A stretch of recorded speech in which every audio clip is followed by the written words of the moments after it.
আল্লাহর রাসূলকে যারা গালি দেয় অর্থাৎ ধর্ম অবমাননাকর বক্তব্য দেয় তাদের ব্যাপারে সাধারণ মুসলমানদের কি করণীয় আর সরকারের বা কি করণীয়?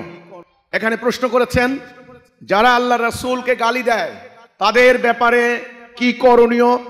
যিনি প্রশ্ন করেছেন সরকার কি করুক আর জনগণ কি করা উচিত, আমাদের কি বক্তব্য? আমাদের পরিষ্কার বক্তব্য, আমরা যারা আল্লাহর প্রতি ঈমান এনেছি, আমাদের রাসূল আমাদের আদর্শ, রাসূল আমাদের নবী, তিনি আমাদের শেষ নবী, আমরা ওনার শাফায়াত কামনা করি এবং আল্লাহর দ্বীন কোরআন আমাদের জীবন বিধান, আমাদের প্রাণের থেকেও আমরা যারা এই কোরআনকে ভালোবাসি, আমরা বিশ্বাস করি আল্লাহর ওহী, এটা মানুষের রচনা নয়, এটা আল্লাহর ওহী।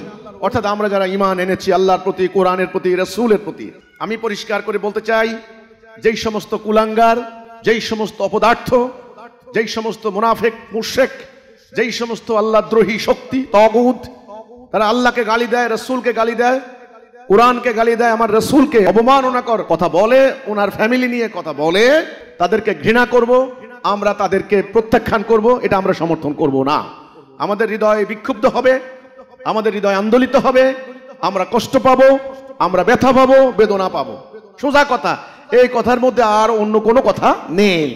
কিন্তু এখানে কথা হচ্ছে সাধারণ ধর্মপ্রাণ মুসলমান যারা আছেন, বিশেষ করে হিজবুত তাওহীদ আন্দোলনের ভাই ও বোনেরা, যদি আপনাদের কাছে কোনো খবর আসে যে অমুক রাসূলকে গালি দিয়েছে, অমুক আল্লাহকে গালি দিয়েছে, অমুক কোরআনকে গালি দিয়েছে, আপনারা হই হই রই রই করে কারো বাড়িতে হামলা করবেন না, কাউকে আক্রমণ করবেন না, কাউকে মারধর করবেন না, কারো বাড়ি ঘরে অগ্নিসংযোগ করবেন না, কোনো মবে আপনারা যাবেন না। এটা আমার সনির্বন্ধ অনুরোধ হিজবুত তাওহীদের সদস্যদের প্রতি। এটা আল্লাহ তাআলা দেওয়া নীতিমালা নয়। এখন সেটার ব্যাপারে আমাদের দুটি নীতিমালা। এক নাম্বার, আমরা ধৈর্যের সঙ্গে তাদের এই অপপ্রচারের, এই মিথ্যাচারের, এই অহেতুক অনর্থক কথাবার্তার প্রতিবাদ করব, জবাব দেব উত্তম পন্থায়, যৌক্তিকভাবে, দালিলিকভাবে। কারণ আল্লাহ হক, রাসূল হক, কোরআন হক, আমাদেরকে তাদের কাছে মাথা নত করার কোনো কারণ নাই। আমরা যৌক্তিকভাবে, মানে প্রাঞ্জল ভাষায়, আমরা অত্যন্ত শালীনভাবে তাদেরকে আমরা জবাব দেব, বুদ্ধিভিত্তিক উপায় এটাকে বলা হয়, কাউন্টার বক্তব্য আমরা তাদেরকে দেব। এটা হলো আমাদের প্রথম কর্তব্য। দ্বিতীয় কর্তব্য, আমরা সবাই মিলে এখন আল্লাহর দেওয়া দ্বীনুল হক, দ্বীন কায়েম করব। কথা পরিষ্কার। রাসূলের সাহাবীরা কিন্তু এই কাজটাই করেছেন। রাসূলের সাহাবীদের সামনে রাসূলকে গালি দেওয়া হয়েছে, অপমান করা হয়েছে, থুতু নিক্ষেপ করা হয়েছে, কিন্তু ওনারা কিন্তু ডাইনে বামে তাকান নাই, পাল্টা গালি দেন নাই। যারা অন্যায় করেছেন, ফাসাদ সৃষ্টি করেছে, তাদেরকে রাসূলুল্লাহ বিচারিক প্রক্রিয়ায় শাস্তি দিয়েছেন। এটা হলো আমার কথা।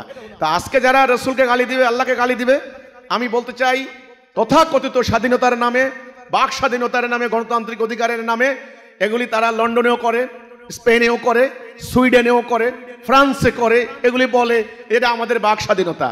কিন্তু স্বাধীনতার নামে অন্যকে অসম্মান করা এটা কোনো স্বাধীনতা নয়, এটা অসভ্যতা। অন্যের চেতনা আঘাত করা এটা অসভ্যতা। কাজেই আমাদের যে বক্তব্য, আমাদের করণীয়, আপনারা এখন এক লক্ষ্য এক প্রাণ হয়ে আল্লাহর দ্বীন প্রতিষ্ঠা করেন। তখন যে আইনগত কর্তৃপক্ষ আল্লাহর বিধানের উপরে কায়েম হওয়া, তখন তারা সেটা বিবেচনা করবেন, দেখবেন কোন লোকটা গালি দিয়েছে আসলে সে দিয়েছে কিনা, নাকি তার নামে কেউ প্রপাগান্ডা চালিয়েছে। গালি দেওয়ার পরে সে নোটিশ পাবে, নোটিশে সে সরি বলতে পারে, কারণ তওবার প্রভিশনও কিন্তু আল্লাহ কোরআনে রেখেছেন। তো এখন ওই যে তাকে আত্মপক্ষ সমর্থনের সুযোগ ইত্যাদি, অর্থাৎ এক কথায় কর্তৃপক্ষের বিচারিক প্রক্রিয়ায় তাকে শাস্তির আওতায় আনা হবে। এখন একটা লোক যদি ধরেন 10টা বেত পাওয়ার অপরাধ করলো, তাকে আদালত, ম্যাজিস্ট্রেট উপস্থিত হয়ে, কাজী সাহেব উপস্থিত হয়ে তাকে 10টা বেত দিবেন। তা না করে যদি আমরা এখন গণপিটুনি দিয়ে তাকে মেরে ফেলি, তাহলে এটা কিন্তু আদেলের পরিপন্থী হবে। আদেল থেকে আদালত, আল্লাহ কিন্তু ন্যায় বিচার প্রতিষ্ঠা করতে বলেছেন। সেজন্য আমার কথা হচ্ছে এইটা, যারা রাসূলকে গালি দেয়, কোরআনকে গালি দেয়, এটা অবিসম্ভাবী রূপে আমাদের মুমিনদের হৃদয়ে রক্তক্ষরণ হবে, সেটা আমরা প্রতিবাদ করব। কিন্তু হামলা, ভাঙচুর, মারামারি, বেআইনি জনতা উত্তেজিত হয়ে মব সৃষ্টি, এটা কিন্তু করা যাবে না, এটা আমরা বিশ্বাস করি না। এক নাম্বার, উত্তম পন্থায়, যৌক্তিক উপায়ে তাদের এই অপকর্মের জবাব দিতে হবে। 2 নাম্বার, জানমাল দিয়ে আল্লাহর দ্বীনুল হক কায়েম করে আল্লাহর বিধানের উপর একটা অথরিটি কায়েম করবেন। তখন সেই অথরিটি বিচারিক প্রক্রিয়ায় এই সমস্ত অপকর্মের প্রতিবিধান করবেন ইনশাআল্লাহ।